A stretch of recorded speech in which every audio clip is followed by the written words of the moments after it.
Wanawake wanaotegemea watalii katika ufuo wa bahari Hindi mjini Malindi wameamua kuanzisha biashara mbadala kukabiliana na madhara ya COVID-19 kufuatia kuzuka kwa wimbi la 3 la maambukizi hayo ambayo yamechangia kugandamiza biashara katika sekta ya utalii. Wanawake hao wanasema imewabidi wabadilishe biashara yao ili kukidhi mahitaji yao, na kwa sasa hawana imani katika kufufua sekta ya utalii ambayo hutegemea wageni wa kimataifa. Wanasema kuna haja ya kubadilisha mawazo yao ili kukabiliana na changamoto za kiuchumi. Kwa sasa mradi huo unawapa mapato ya kuwatosheleza.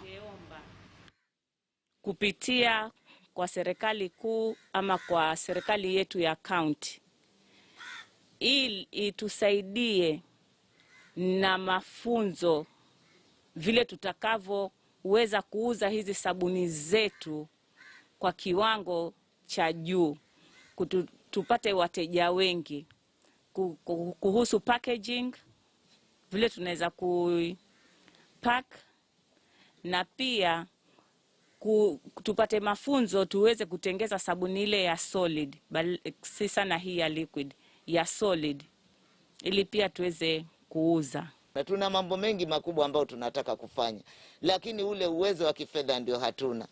Kwa sababu mmesikia hata maji saizi bado tunaomba, yani tunanunua.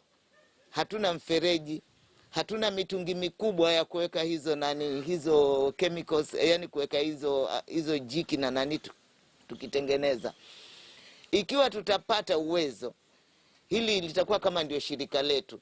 Na mimi kwa uwezo wa Mwenyezi Mungu naona hata factory tutakuwa naye. Tukiendelea hivi, wana ease away from the beach.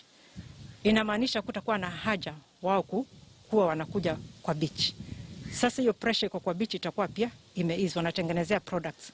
So it's actually aligned ile nini ya president ya industrialization industry kwa hapa.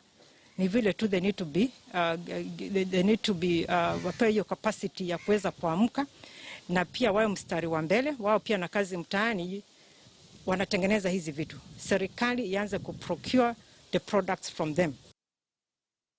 Na mtazamaji, tunarejea katika kaunti ya Kisumu ambapo kwa sasa gavana wa kaunti ya Kisumu Profesa Anyang' Nyong'o anazungumza na wanahabari baada ya kutazama mwili wa mwenda zake aliyekuwa nyanya wa aliyekuwa rais wa Marekani Barack Obama. Hebu tena sisi ambao tulienda huko kwake